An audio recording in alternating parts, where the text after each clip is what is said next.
అందరికీ నమస్కారం. విజ్ఞానం వినోదం ఛానల్కి స్వాగతం. ఈరోజు మనం విష్ణు సహస్రనామం యొక్క వెనుక ఉన్న చిన్న కథని తెలుసుకునే ప్రయత్నం చేద్దాం.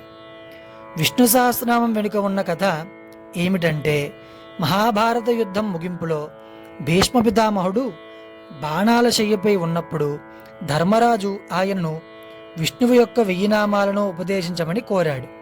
అప్పుడు భీష్ముడు ఆ నామాలను ధర్మరాజుకు ఉపదేశించాడు. ఆ నామములే ఇప్పుడు విష్ణు సహస్రనామముగా ప్రసిద్ధి చెందాయి.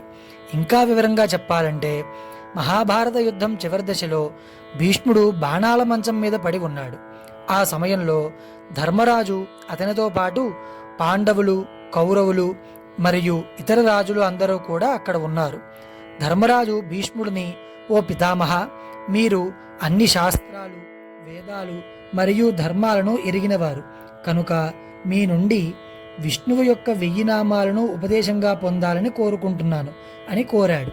భీష్ముడు అప్పుడు విష్ణువు యొక్క 1000 నామాలను ఉపదేశించాడు. ఆ నామాలే విష్ణు సహస్రనామ స్తోత్రంగా ప్రసిద్ధి చెందింది. ఈ స్తోత్రం విష్ణు భక్తులకు చాలా పవిత్రమైనదిగా పరిగణించబడుతుంది. ఈ స్తోత్రాన్ని పఠించడం ద్వారా విష్ణువు అనుగ్రహం లభిస్తుందని భక్తులు విశ్వసిస్తారు. ఓం నమో నారాయణాయ.